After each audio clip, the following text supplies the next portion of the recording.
To the ones who've been holding it all, the silence, the emotions, the logistics, this space is for you. When I boarded the plane to Europe, I thought I was simply going on a holiday. But looking back, I realized I was doing something much deeper. I was going soul searching. After cancer, something shifted inside me.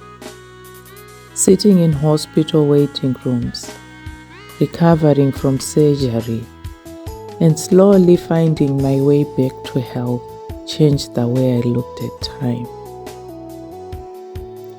Life suddenly felt more precious. I realized how easy it is to keep saying, "Oh, one day I'll travel.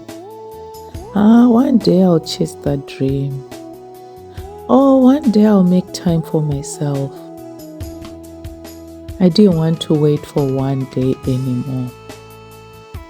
I wanted to start living. So I booked the ticket. I thought I was traveling across Europe. I didn't realize I was traveling back to myself. For 6 weeks, I woke each morning with one simple question: what do I want to do today? That question sounds ordinary, but after years of caring for others, working, meeting responsibilities, and living around everyone else's needs, it felt extraordinary. For the first time in a long time, I chose me.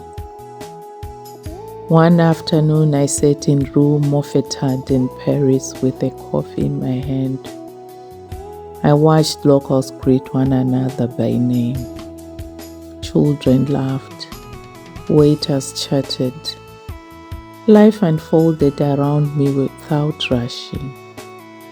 There was nowhere I needed to be. Nothing I needed to fix. No one needed anything from me. I simply sat, observed, breathed, and somehow that was enough. Another day I found myself sitting inside the Sagrada Familia in Barcelona. A scarlet light poured through the stained glass windows, washing the stone in blues, golds, and crimsons. I learned that this extraordinary basilica has been under construction for more than a century. Yet no one calls it unfinished. They see it as becoming. I sat there wondering, what if we offered ourselves the same grace? Perhaps we are not behind. Perhaps we are still becoming. And that thought stayed with me for the rest of my journey. As the weeks unfolded, I began noticing something unexpected. I laughed more. I slept better. I stopped rushing. I loved wandering without a destination. I wasn't constantly anticipating someone else's mood. I didn't feel lonely. I felt peaceful. I realized I'd confused solitude with loneliness. Solitude gave me something I hadn't experienced in years. Space. Space to think. Space to dream. Space to hear my own voice again.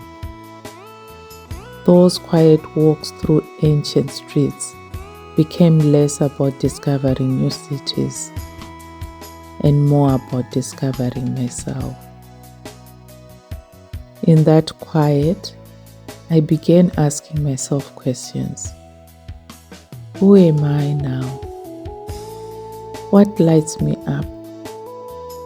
What kind of life do I want to create?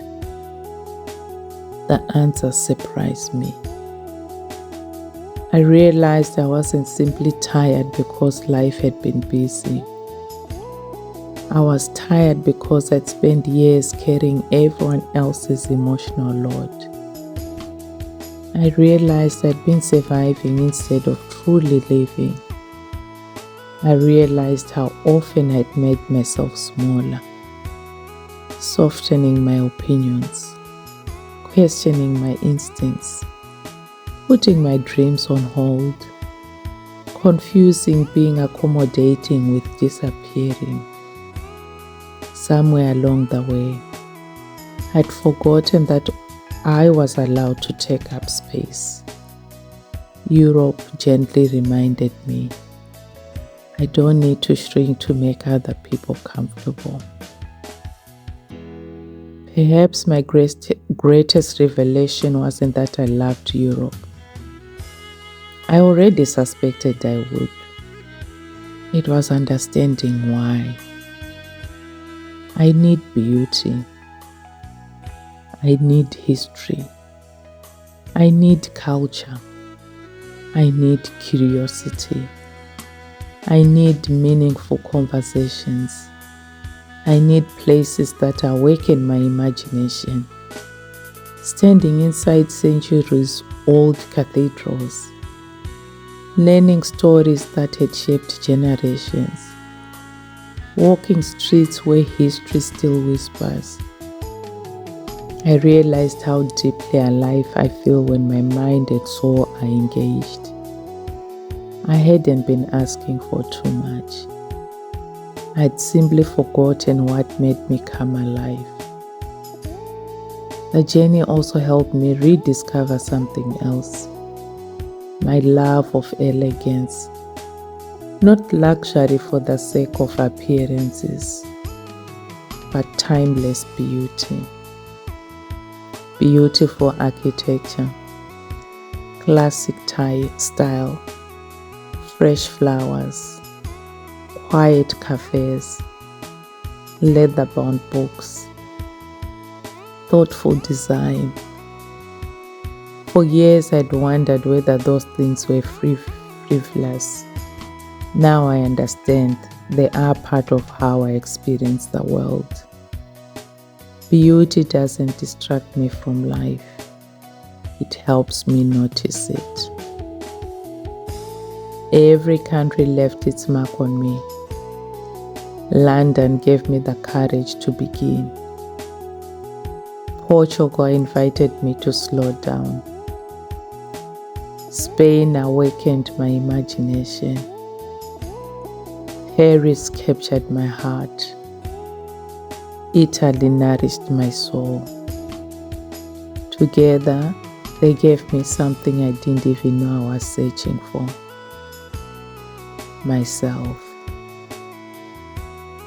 Returning home was more difficult than I expected. Home hadn't changed, but I had. I could no longer ignore what I had discovered about myself, or the kind of life I wanted to create. I realized surviving cancer was only part of my story. Learning how to truly live, that was the next chapter. I thought I was collecting memories. Instead, I was collecting pieces of myself, piece by piece, city by city, quiet morning by quiet morning. I found the woman I thought I had lost. She had been there all along, beneath the responsibilities, the expectations, the busyness, the years of putting everyone else first. Europe didn't change me. It reminded me who I'd always been. Before we finish, I'd love to leave you with one question. If you had 6 weeks with no expectations, no responsibilities, and no one else's agenda, who would you become? Maybe you don't need 6 weeks. Maybe it starts with one afternoon, one walk, one coffee, one museum, one book, one conversation, one brave decision to choose yourself. Sometimes the biggest journeys don't begin with a passport. They begin with a single moment when you decide your life matters too. I'd love to know your answers in the comments. What is one thing you've been putting off until someday? Perhaps today is the day you take that first small step. If this story resonated with you, I would love for you to join me as I share more stories from Europe. Not just about the incredible places I visited, but about the lessons they taught me, the history that inspired me, and the woman I became along the way.